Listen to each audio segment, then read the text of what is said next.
Hello,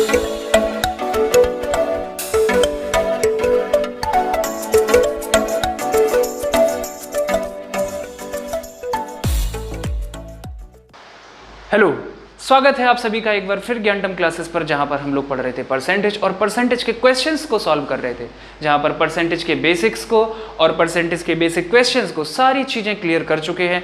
अब फिर आज नए क्वेश्चंस के साथ में आए हैं, देखते हैं कि नए क्वेश्चंस क्या हैं। पहला क्वेश्चन अगर आप देखेंगे तो पहला क्वेश्चन क्या है आपके सामने कि गेहूं के मूल्य में 20% की कमी के कारण भुवनेश 320 रुपये में 5 किलोग्राम गेहूं अधिक खरीद सकता है, तो गेहूं का आरंभिक मूल्य क्या था।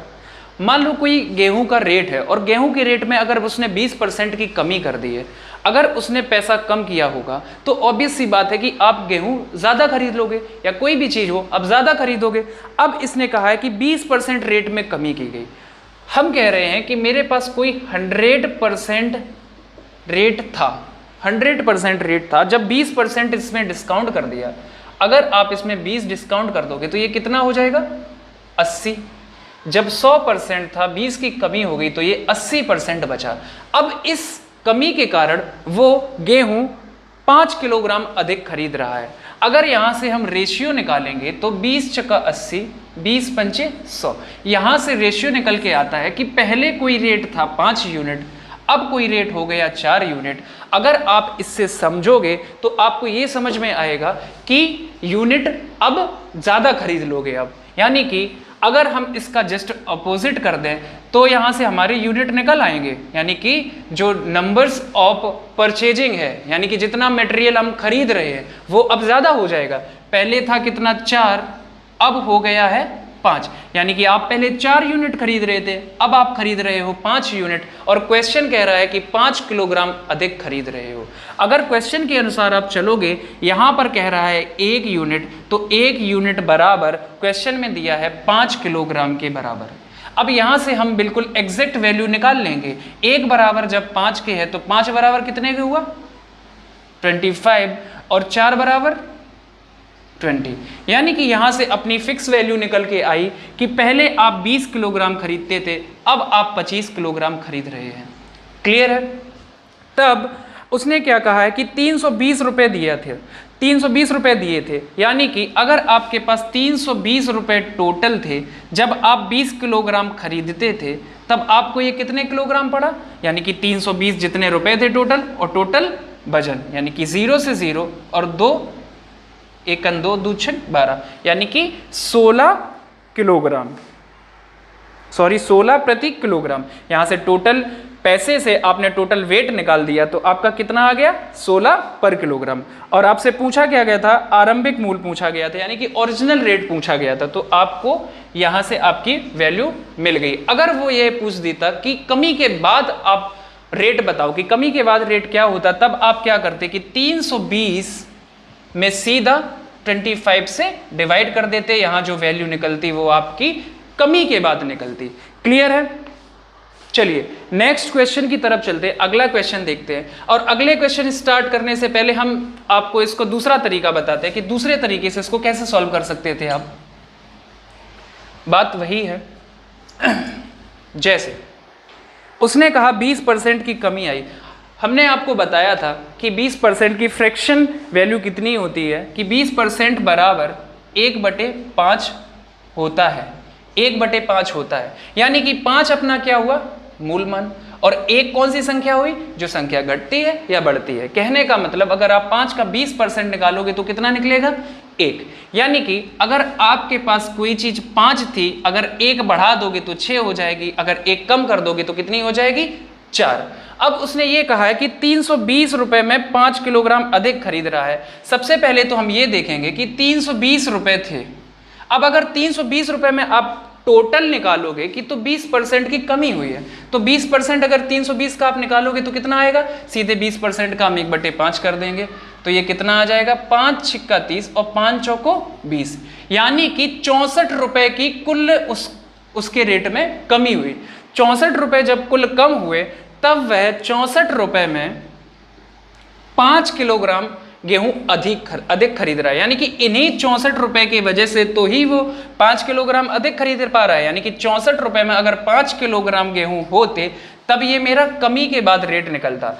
इससे इसको डिवाइड कर दो, ये कितना है 5 एकन 5, कितना बचा 1, 5 दूनी 10, 5 अट्टे 40, यानी कि 12.8। ये क्या हुआ कि जब इसमें 20% की कमी हो गई, जब 20% की कमी हुई हमें यहां से निकल के आए, यहां से पता चला कि 80% बराबर कोई रेट था 100%।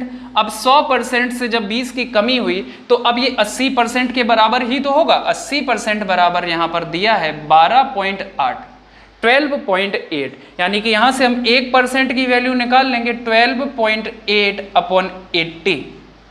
अब हमें वैल्यू कितनी चाहिए 100 की, यानी कि हमें चाहिए ओरिजिनल रेट। तो ओरिजिनल रेट के लिए 100% की वैल्यू निकाल लीजिए। 100% is equal to 12.8 upon 80 multiply with 100। 0 से 0, 4 दूनी 8, 4 तिया 12, 4 दूनी 8, यानी कि 3.2। एक बार और ये कट जाएगा 1.6, और ये 10 से मल्टीप्लाई करोगे तो कितना आ जाएगा रेट अपना 16। क्लियर है? चलिए नेक्स्ट क्वेश्चन की तरफ चलते हैं। अगला क्वेश्चन देखते हैं कि अगला क्वेश्चन क्या है। अगला क्वेश्चन पढ़िए। कह रहा है कि भुवनेश अपने वेतन का 75% खर्च करता है तथा शेष राशि की बचत करता है। ठीक है, उस वेतन को 20% बढ़ा दिया गया तो उसके खर्च को भी 10% बढ़ा दिया गया, तो उसके बचत में कितने प्रतिशत की वृद्धि हुई? इजी है क्वेश्चन, इसको भी कर ले जाओ। मान लो भुवनेश का वेतन कोई है, वो है 100%। 100% अगर भुवनेश का वेतन है और 75% उसमें वो खर्च कर दे रहा है, 75% उसने खर्च कर दिया, यानी कि अगर उसके पास 100 यूनिट वेतन था और 75 यूनिट खर्च कर दिया तो वो कितना बचा रहा है, यानी कि 25% बचा रहा है। अब उसने क्या कहा है कि वेतन 20% बढ़ गया है और खर्च भी 10% बढ़ गया है। अगर उसका वेतन 20% बढ़ा, यानी कि 20% बढ़ा, तो 100 का 20% अगर आप ऐड कर दोगे तो ये कितना हो जाएगा 120। और उसने क्या कहा है कि 10% उसका खर्च भी बढ़ा दिया गया। 10 खर्च बढ़ा तो अगर 75 का अब 10% इसमें ऐड कर दोगे तो 10% इसका कितना हुआ 75% का 10%, यानी कि 75 इंटू 10 अपॉन 100, 25 चौको 100, 25 तिया 75, 2 दूनी 4, 2 पंछी 10 और 5 तिया 15, 15 यानी कि 15 अपॉन 2 इज इक्वल टू 7.5। यहां से 7.5 आया, 7.5 आप इसमें ऐड करोगे तो ये कितना हो जाएगा 82.5, यानी कि उसकी सैलरी है 120, अब वो खर्च कर रहा है 82.5, तो अब कितना सेव कर रहा है, इससे इसको माइनस कर दो। जब इससे इसको माइनस करोगे तो ये कितना आ जाएगा 7.5 इसमें बचेगा 90 में, तो ये कितना आ जाएगा 37.5।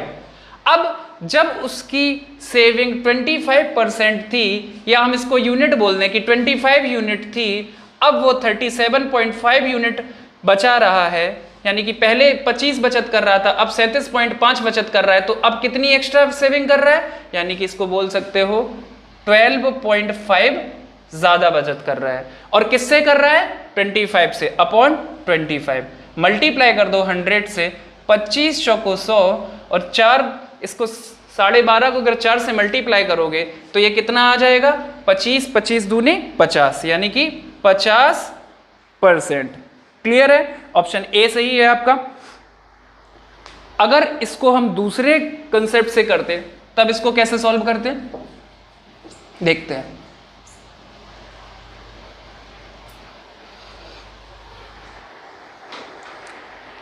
%75 अगर वो खर्च कर रहा है तो सेव कितना कर रहा है 25%। अब उसने कहा है वेतन 20% बढ़ गया तो उसने अपने खर्च को भी 10% बढ़ा दिया है। तब अगर जैसे हमें फ्रैक्शन वैल्यू पता होती, फ्रैक्शन वैल्यू हम निकाल लेते, वैल्यू में आप बदलोगे तो 100 से डिवाइड कर दोगे, 25 या 75 और 25 चौको 100, यानी कि 3/4 आ जाता। अगर हमने इसमें 2 जीरो ऐड कर दी, क्योंकि थोड़ी सी कैलकुलेशन इजी पड़ जाएगी। अगर 400 रुपए हैं, सॉरी 400 यूनिट हैं और 300 यूनिट खर्च कर दे रहा है, तो ये कितना बचा रहा है? 100 यूनिट। अब उसने क्या कहा है कि 20% उसकी सैलरी बढ़ गई। अगर 400 का आप 20% निकालोगे तो 400 का 20% कितना आएगा? 20% बराबर 1/5, यानी कि 5 अट्टे 40, यानी कि 80 आप इसमें ऐड कर दो, ये कितना हो जाएगा? 480। अब उसने क्या कहा है? उसका खर्च भी बढ़ रहा है 10%। अगर आप इसका 10% निकालोगे तो इजीली से कितना आ जाएगा? आप सॉल्व भी कर लो, नहीं पता है तो 10 करोगे, ये 0 से 0 यानी कि कितना आया? 30। अगर आप इसमें 30 ऐड कर दोगे तो ये कितना हो जाएगा? 330। अब इतनी उसकी सेविंग थी और ये उसका खर्च है, तब आप यहां से बचत निकाल लोगे, तब ये कितना हुआ? इससे इसको माइनस कर दो, ये कितना हो गया जाके? 0, 50 और 1, यानी कि पहले 100 यूनिट सेव कर रहा था, अब कर रहा है 150। कितनी ज्यादा कर रहा है? 50 यूनिट, यानी कि 50%। क्लियर है? चलिए नेक्स्ट क्वेश्चन की तरफ चलते हैं। अगला क्वेश्चन देखते हैं क्या है। कह रहा है कि एक गांव की जनसंख्या प्रतिवर्ष 20% घटती है। ठीक है, अब उसने क्या कहा है कि गांव की जनसंख्या पहले 10,000 थी, तो वर्तमान जनसंख्या बताओ। इजी है क्वेश्चन। 20% अगर घटती है, हम लोग ने फॉर्मूला पढ़ा है कि A बराबर P1 प्लस R अपॉन 100 की पावर n, जहां पर आपको P बराबर दिया गया है, यानी कि पहले की जनसंख्या आपको दी गई है, और आपको टाइम दिया गया है, समय दिया गया है n, और आपको रेट भी दिया गया है। बस वैल्यूज आपको पुट करनी है। P बराबर आपको कितना दिया है? 10,000। 1 आपको रेट दिया है 20% अपॉन 100, और टाइम आपको दिया गया है 2 वर्ष। इसमें प्लस माइनस होता है। अब इसने ये क्या कहा है कि 2 वर्ष पहले घट रही है, यानी कि घट रही है तो यहां पर प्लस नहीं होगा, यहां पर क्या होगा? माइनस। 20 पंचे 100, यानी कि 10,000। 5 में 5 एकन 5, 5 में से 6 की 4, 4/5, और 2 बार है तो इंटू 4/5। 5 5 पचम 25 और 25 चौको 100, यानी कि 400। अब 400 आप मल्टीप्लाई करोगे, 4 चौको 16, यानी कि इसका कितना आएगा? 16 चौको 6400। क्लियर है? यानी कि ऑप्शन आपका बी सही है। अगर इसको दूसरे तरीके से करोगे तो दूसरे तरीके से आप इसको कैसे कर सकते हो कि 20% घट रही है, 20% घट रही है, यानी कि 20% बराबर 20% की हमें फ्रैक्शन वैल्यू पता है, भिन्न पता है, 1/5 होती है, यानी कि 5 अपना मूल मान आया, और अगर 5 में आप 1 की कमी करोगे तब ये कितना हो जाएगा? 5 से 4। ठीक है, और आपको समय दिया था 2 वर्ष का। जब समय आपको 2 वर्ष का दिया है तो आप 2 बार कर दोगे इसको। पहले एक बार 5 से 4 हुई, अब फिर दोबारा 5 से 4 हुई, यानी कि ये कितनी हो गई? इनका मल्टीप्लाई कर दो, 25, इसका कर दो 16, यानी कि पहले थी 25, अब हो गई है 16। तब इसने पूछा है वर्तमान जनसंख्या बताओ। पहले की जनसंख्या हमें दी गई है, पहले की जनसंख्या यानी कि 25 इज इक्वल टू 10,000। तब यहां से हम 1 की वैल्यू निकाल लेंगे, 1 बराबर 400। 1 बराबर जब 400 है तो 16 बराबर यहां से निकाल लोगे तो 16 बराबर 400 इंटू 16, यानी कि 6400। और फॉर्मूला से भी एक फॉर्मूला है, उससे भी हम सॉल्व कर सकते हैं। जैसे कि बताया था मैंने आपको, a plus minus B plus minus A B upon 100, यानी कि अगर कोई चीज बढ़ रही है, फायदा हो रहा है तो प्लस कर दीजिए, और लॉस हो रहा है या कमी हो रही है उसको माइनस कर दीजिए। अब इसने क्या कहा है कि दोनों जगह लॉस हो रहा है। जब लॉस हो रहा है तो a बराबर भी 20 है और b बराबर भी 20 है, यानी कि 20 लॉस हुआ, कमी हुई, -20 -20 माइनस, और अंदर जब माइनस माइनस 2 बार मल्टीप्लाई तो ये क्या हो जाएगा? प्लस, यानी कि 20 इंटू 20 अपॉन 100। 0 से 0, 2 0 ये। अब ये ऊपर कितना बचा? 4, 20 20 40, माइनस के 40 और प्लस 2 2 जा 4, यानी कि यहां से कितना निकल के आएगा? माइनस का 36। जब ये माइनस का 36 आया, कहने का मतलब आपके पास अगर कोई 100% संख्या थी और 100% में 36% माइनस हो गई, तब आपके पास कितनी बची? 64, यानी कि 64 बची। अब 64 बची यानी कि 100% बराबर जब आपको दिया गया है 10,000 के, 100% बराबर 10,000 के दिया है, तो यहाँ से हम 1% की वैल्यू निकाल लेंगे। अब हमें चाहिए कितना? 64%, तो 64 से इसको मल्टीप्लाई कर दोगे तो ये कितना आ जाएगा? 6400। क्लियर है? और दूसरे तरीके से भी कर सकते थे कि 100% है, 100% है, इसको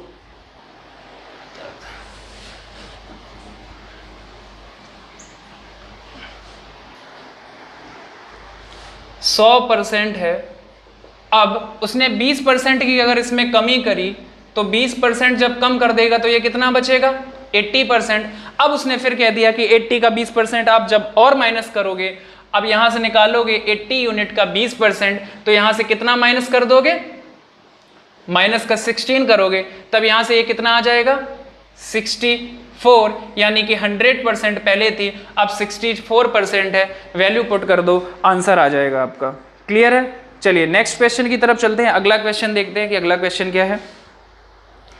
कि कोई मिस्टर कपूर है, अपने कुल वेतन का 20% घर के किराए पर और शेष वेतन का 70% घरेलू खर्चों पर, घरेलू खर्च करते हैं। यदि उनकी बचत 1800 है तो उनका वेतन ज्ञात करो।